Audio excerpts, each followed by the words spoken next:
Chesapeake Bay, Atlantic, Appalachia, home in my heart, always.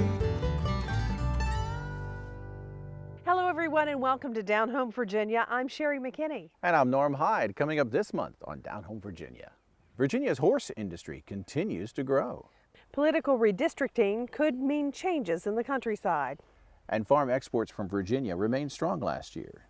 Hello everyone and welcome back to Down Home Virginia. We are here at Green Bay Morgan's, which is a horse farm in Hanover County. It's a wonderful breeding, riding, and boarding facility in Virginia. Yeah, and horses are very important in Virginia, but I have to wonder, Sherry, are they as important as they used to be centuries ago? Well, this guy will tell you they are. Of course, not as many folks are riding horses for transportation like they did years ago, but a new study here in Virginia shows that literally millions of dollars are pumped into the state's economy thanks to the equine industry. The Virginia horse industry is growing rapidly, according to a new study released by the Virginia Department of Agriculture and Consumer Services. The Virginia Horse Industry Board study shows that the equine industry has an annual economic impact of $1.2 billion. And Gail with River Birch Farm Equestrian Center in Southampton County has seen the growth of the industry firsthand. Her family began their boarding and riding school in 2007. She believes social networks and technology have helped boost the interest in the industry.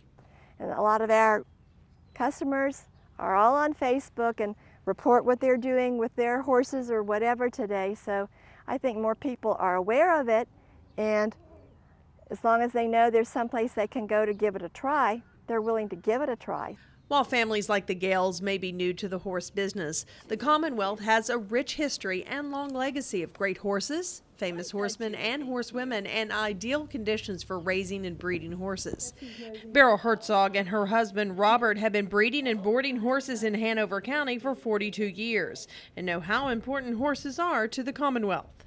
Because everyone that owns one horse spends a great deal of money, and it goes right back into the coffers of the state. It turns out horses have the greatest economic impact in Northern Virginia. There are more than 1,600 horse-related jobs in Fauquier and Loudoun counties. The largest employment impact is in Rockbridge County, which is home to the Virginia Horse Center.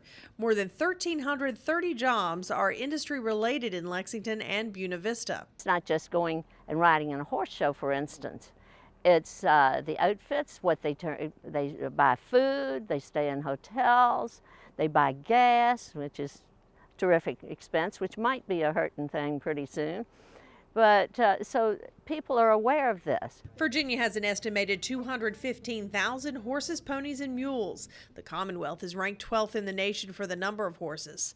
The 2007 Census of Agriculture found that while the number of farms in Virginia decreased between 1997 and 2007, the number of farms with horses increased in the state from 10,972 to 13,520.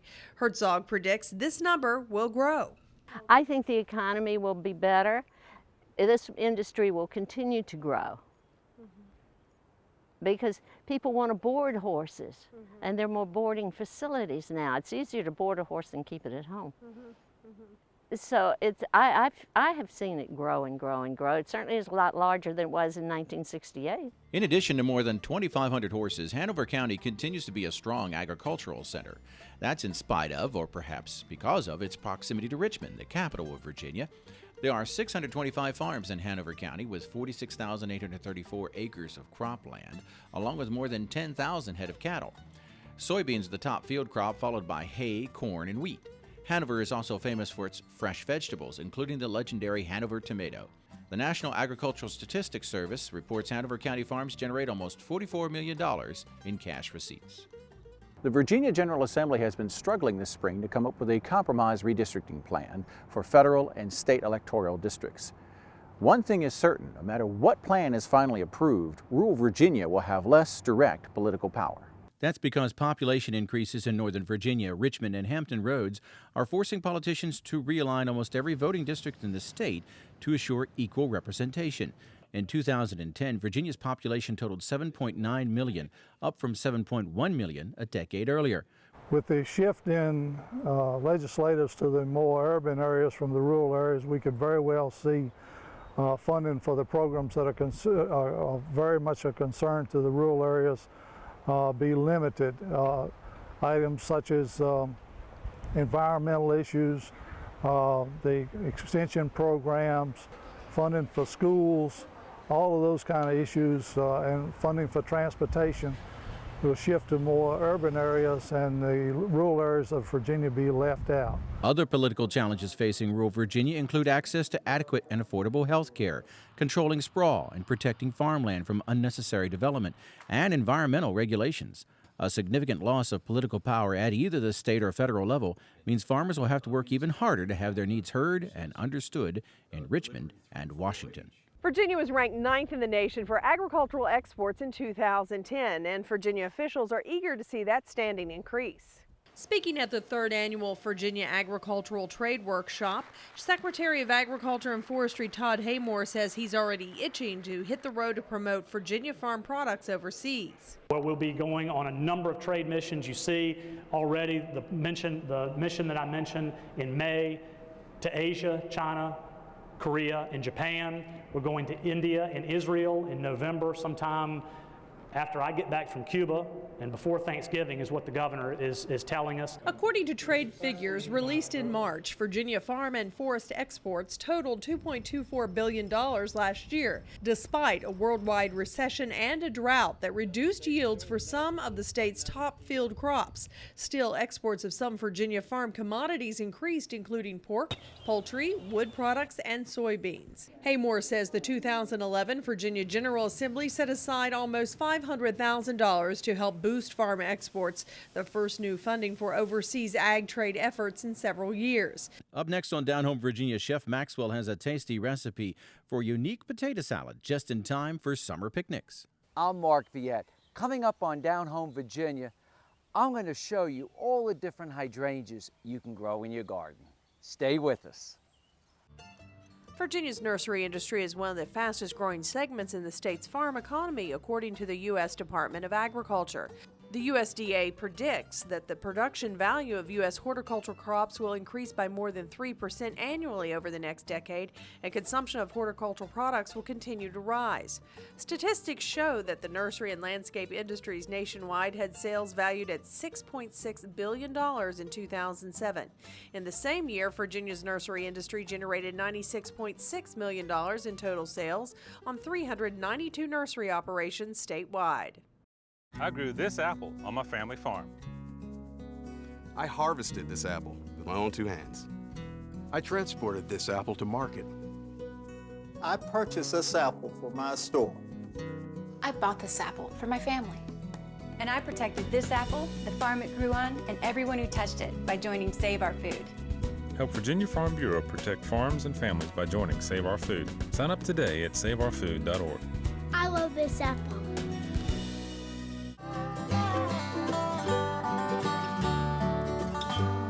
Hi, welcome back to Chef Maxwell's Kitchen. We're here in the greenhouses of the Hampton Roads Agricultural Research and Extension Center. Well, that's a tongue twister, I get it out, but it's really doing important work. They're looking into the agricultural practices all over the state. What a dish we've got for you. It's really simple. It's a potato salad, a warm potato salad kind of on the German style. All right, and I've got my Griswold here. Get that hot. Cast iron is wonderful. Right, gets hot, stays hot. And we're going to combine potatoes with apples. So I'm going to take an apple here, and I'm going to just dice it up. Now the recipe that I'm using here calls for me to peel the potatoes and peel the apples. All right? I like peels, so I'm not going to, but you might want to. All right? It depends on who you are and how you like to eat. All right? I happen to like the peels. I think it adds a little color if you don't overcook them. So I got some nice diced apple here. Right, this is now hot enough. So I'm going to add a little bit of bacon fat. Now, put bacon in there, cook the bacon till it's crispy, and take the bacon out and save it for later. I did that earlier, so I'm going to take a little bit of bacon fat, put it in there. I'm going to throw a little bit of onion. As that gets hot, I'm going to cut this onion. And cut it down that way, just into some chunks. And in goes that. It should start sizzling as soon as I put it in there. Yeah, nice sizzle to it. I'm going to add a little bit of garlic.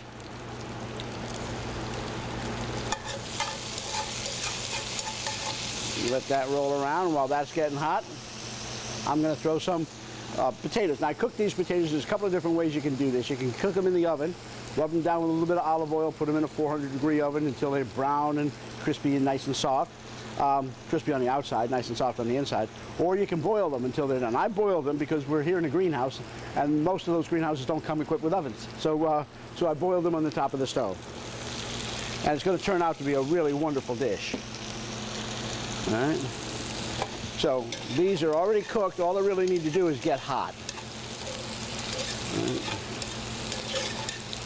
I'm going to stir that around. And while those are getting hot, I'm going to throw the apples in. Now we got apples and potatoes and bacon fat in there. We're going to add the bacon a little bit later and let that get in there. But a lot of sweet. Carbohydrates go to glucose in your mouth and in your system. The apples have got a lot of sugar in them. So we're going to add a little bit of vinegar, some cider vinegar, right, to give it a little sharpness. Let that cook around some. Ah, I love the smell of bacon and vinegar. It's just wonderful. You can't beat it. And I'm going to season it with a little bit of salt and pepper. And the potatoes take a lot of salt. Don't be surprised to see a lot of salt being required by potatoes. Okay, here we go with that. All right. Now I'm going to take some rosemary.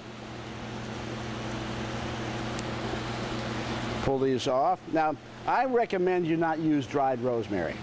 Use fresh rosemary, because when you dry rosemary, it turns into these little needles that never soften up in your stew. So you got these sharp stickers all the time. So fresh works nice. It's almost always available now, especially from greenhouses. There's a place in the western part of the state, Shenandoah Farms, that just masters at these kinds of things. In that goes. I'm going to stir this around. The good thing about this dish is you can get interrupted. You know, your kids can come in, the phone can ring, and something good on TV, and you can go watch it for a few minutes and come back, and it's not going to hurt anything. Because the more those apples cook, the more caramelized they're going to get, and the sweeter they're going to add to the dish. Right? So we're just about ready. We're going to let this cook for a couple of more minutes, and then we're going to pull it out of the pan and put it on a plate and enjoy, enjoy, enjoy. So we'll be back in just a moment.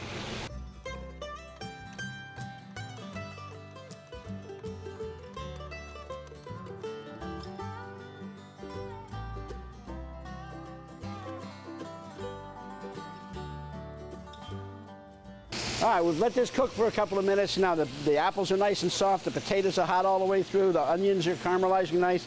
I'm going to cut this bacon up. All right. And I'm going to throw that in there. All right, and stir this around. Can you think of a better combination? Apples and potatoes and rosemary and apples. Ah, I said apples twice, didn't I? All right, but that's because they're doubly good. Rosemary pairs really, really nice with apples. Think about an apple pie and think about what it would taste like with a little bit of rosemary in it. It just really kicks it into a whole new dimension. Very, very good. It's good for desserts. Just like basil goes so nicely with strawberries. All right. Nice looking plate. You can see that these potatoes have started to get a little bit of color. Now you can cook them as long as you want and get as much color onto them as you want. Get a little bit of this good stuff down here. All right, turn off the plate. I'm going to get a little bit of rosemary to decorate with. And we're just about there. Now we're going to have to turn the camera off because everybody in the room is drooling now, and it doesn't look good on camera. So, there we go. Now, I'm not like a lot of chefs that this sail coming up out of it. I like to have everything down in the food. So here we go. We've got potato, apple, rosemary, onions in a warm potato salad. I can draw a little bit of this juice. This is big and I'm not going to do it now, but I could pour this juice over there and it would be really, really nice. Remember, here at Chef Maxwell's, we always play with our food, but it's better if the food is safe, fresh, and locally grown. For more delicious recipes using Virginia-grown fruits and vegetables, contact Lisa Lloyd at the Virginia Department of Agriculture and Consumer Services at 102 Governor Street, Richmond, Virginia, 23219. Chef Maxwell's recipes are listed on the Save Our Food website at saveourfood.org.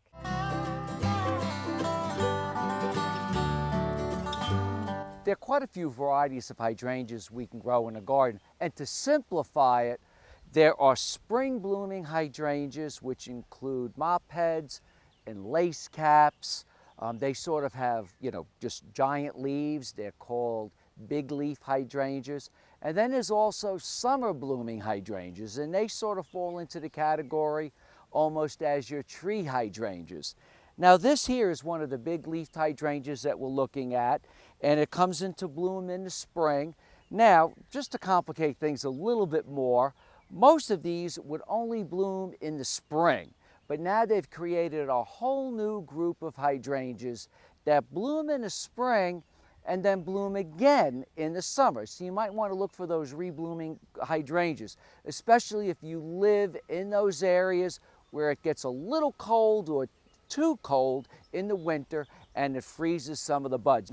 As you look at these spring blooming hydrangeas, all the flowers are at the edge of the plant. And what happens is later in the season, August, September, the flower buds are produced at the tips of all the stems. And then they bloom in the spring. And this is if you have a real cold winter, sometimes they freeze back. The ideal way to prune this type of hydrangea is what we call a thinning process. That's where you come in and remove about 20% of all the stems completely to the ground. So if you had 100 stems, you'd remove 20. If you had 10 stems, you would remove 2. And by pruning it this way, you're always producing nice new long stems that have the ability to flower, as you see here. Here's a great example of a lace cap hydrangea. The flower's a little flatter and then it sort of has this look to it. And they also bloom a long time, and some actually bloom again and again for you in your gardens. I find that a lot of these hydrangeas in really colder climates do well underneath some sort of tree protection or evergreen protection, and they really help brighten up those shady gardens. And as you see here, they do get pretty big. See, some of these hydrangeas will get 4 or 5 feet in diameter, so definitely don't plant them too close together in your garden.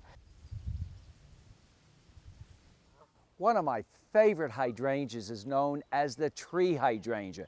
This hydrangea begins blooming in early summer, and it blooms all the way throughout the summer.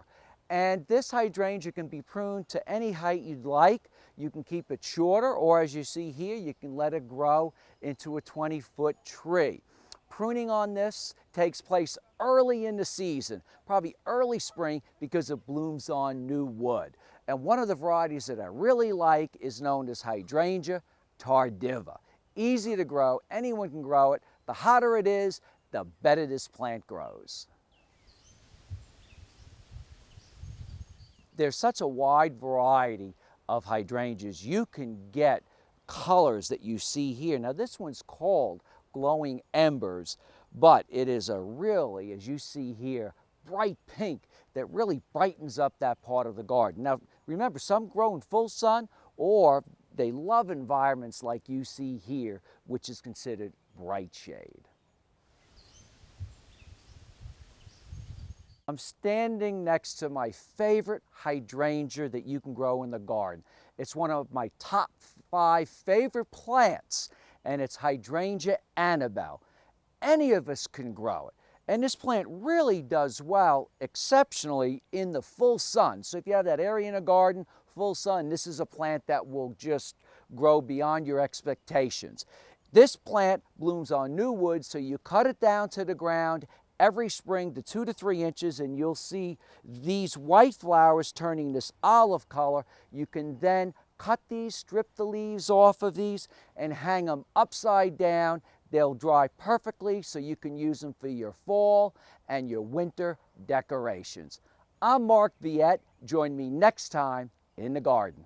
For more garden tips, go to inthegardenradio.com. The folks at the Salem Farmers Market have been enjoying some tasty food the past 2 summers, courtesy of a portable kitchen.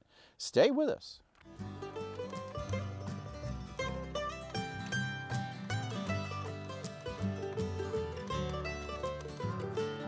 Farmers market vendors often offer food samples as a way to boost business. But the Salem Chef Circle takes that concept to a whole new level. Back in 2009, the city of Salem, Virginia wanted to jazz up its farmers market, but money was short and the market site lacked the space for a permanent building. So city maintenance crews salvaged a kitchen from a local home slated for demolition, rebuilt it for use on a trailer, and now use it to host weekly cooking demonstrations at the downtown market site. The whole idea has just taken off thanks to the ever-growing demand for fresh and local foods. You know, I want people in the city of Salem and outside of Salem to taste the difference in local grown, and you know, some of them just aren't aware of how wonderful locally grown fruits and vegetables can taste. Each weekend, the guest chef at the Chef Circle shops for fresh vegetables, fruits, breads, and cheeses and creates a recipe on the spot. And while the demonstrations are popular, the samples are the big hit. We like to do things that are simple, but just a little bit outside the box and a little bit different, because that's kind of what piques people's interest. And it's not like they're that out of the box, they're here at the market. It's just in the manner that you kind of combine them. It may seem like a lot of work to have a portable kitchen, but the customers and the market vendors love it. And it highlights the growing importance of farmers markets and local foods with consumers. It's not just a win for a chef, and it's not just a win for a farmer. It's a win for, you know, it's going to enhance the downtown on Saturday mornings. The Salem Chef Circle begins its 3rd season from June to August at the Farmers Market at 9:30 a.m. each Saturday. For more information on the kitchen or the program, go to www.thechefcircle.com. Norm, I love that story, and it's so much fun to go to that market. I've been there on the weekends, and you've got to give it up to those chefs for cooking like that on the fly. It looks delicious, and now that farmers market season is in full swing, I'm sure there'll be lots more safe, fresh, locally grown food at farmers markets all across the state, and some more cooking demonstrations as well.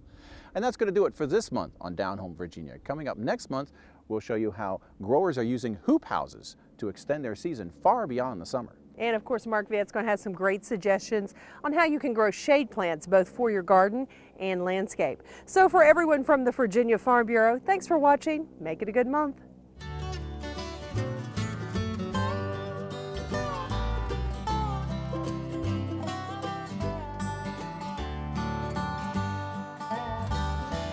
Home will always be Virginia, between the Blue Ridge and Chesapeake Bay, and Atlantic Appalachia.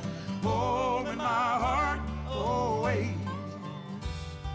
You know I'll make my home in Virginia.